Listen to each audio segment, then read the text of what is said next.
Hey, what's going on? Eric Zuick here, covering more of your Goofs. Oops. Yeah, apparently we got a bit of a late one this time. But, we're back on track now.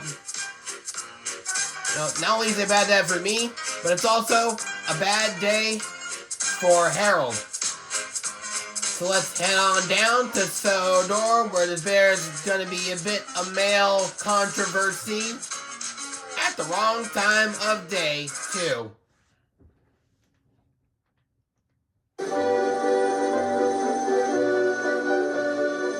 Harold the helicopter loves flying. Up in the bright blue sky. Unfortunately, we have a goof.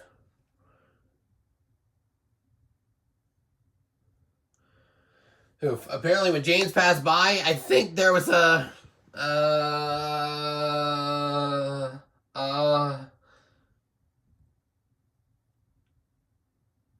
studio equipment and a crew member are visible in the reflection of James's carriage in windows when he passed by the camera.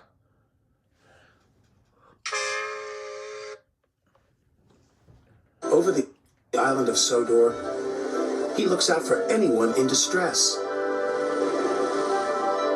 Sometimes he delivers the mail. This makes Percy very cross. The mail run is done. Is there any more? I can deliver it for you in a jiff. That's what friends are for. Delivering the mail is an engine's job, said Percy grumpily.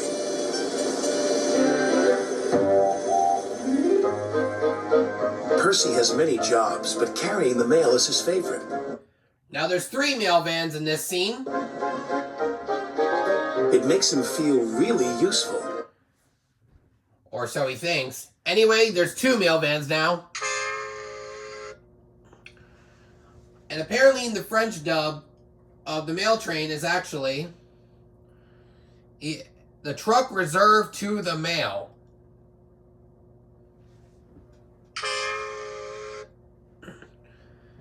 And another goof in the French dub, there's actually a decolor between the voice of the characters and the music track. What a shock.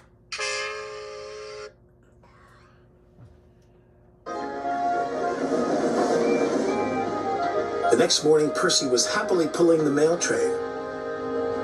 Must be on time, he chuffed. But up ahead... Unfortunately, he's not. And here's where the goofs really start to get going. The steam disappeared and reappeared again, indicating a film cut. The first mail truck shaked. Let me check to see if there's more. Or I don't feel like I want to miss a goof at all. Oh, and the track beside him stops in the background as well.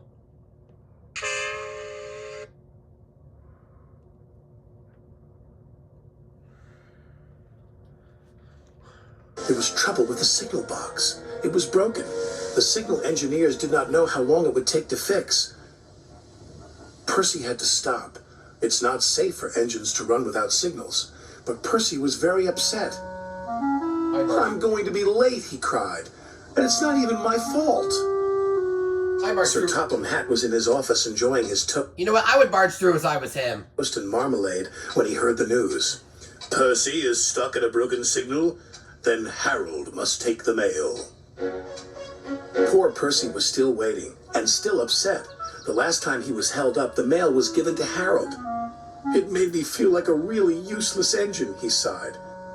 Well, the mail must arrive on time, said his driver. Just then they heard a familiar sound coming from above.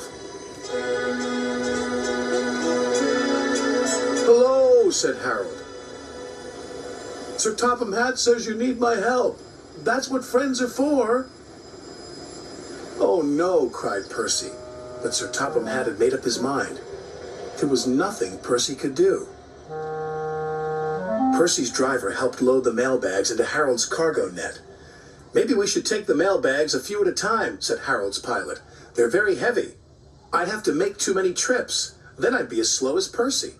And so they loaded all the mail into Harold's net at once. And the engineer continued to work on the signal.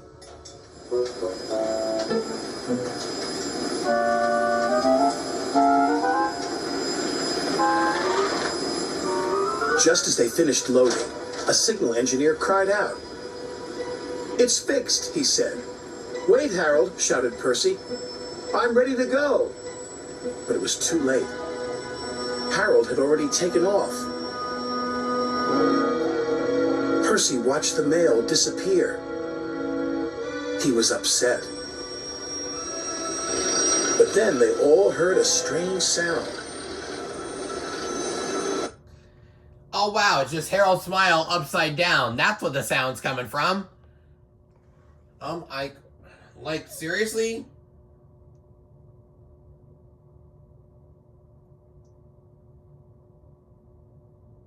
I don't believe that, man.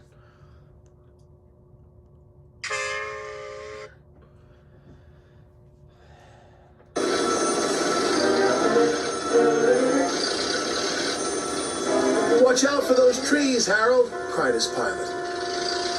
"My net is too heavy," wailed Harold. "Harold is in trouble," Percy cried. "We must try to help him." Unfortunately, it's too late. Hey, and here's where the Goofs, and here's some more Goofs, apparently. And apparently Harold was smiling just to enjoy crashing into the hay.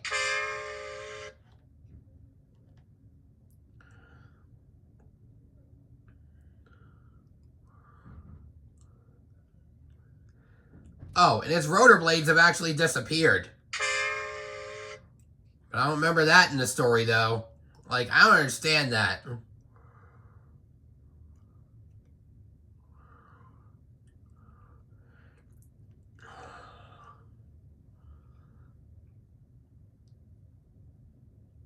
And Harold hit a large bush on the right side of the screen. Apparently, we didn't know this in the third scene.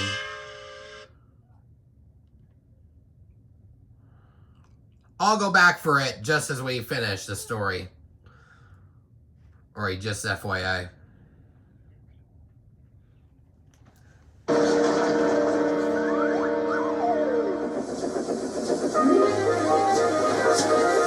Oh, this must be the scene where James is... Where the carriage... Where James's carriage... I don't remember anymore.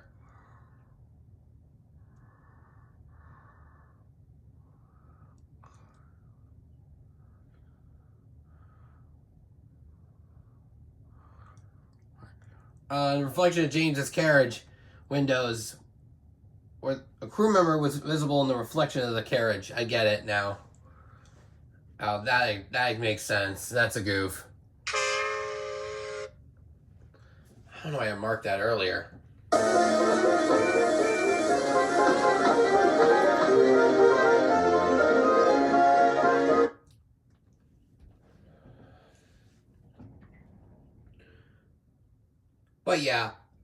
But yeah, Harold looks as if he landed in on the haystack, apparently, but he went through it.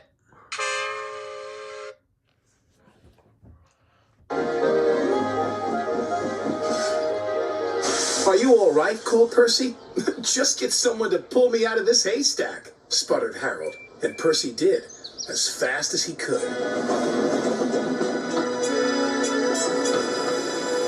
The next day, Harold's engine was fixed and he was flying again. Percy was very pleased to see him. "Want to take the mail, Harold?" Percy teased. "I'll stand by with the rescue team." Oh, we got another goof. They said something about the close-up of Thomas. It's in this one.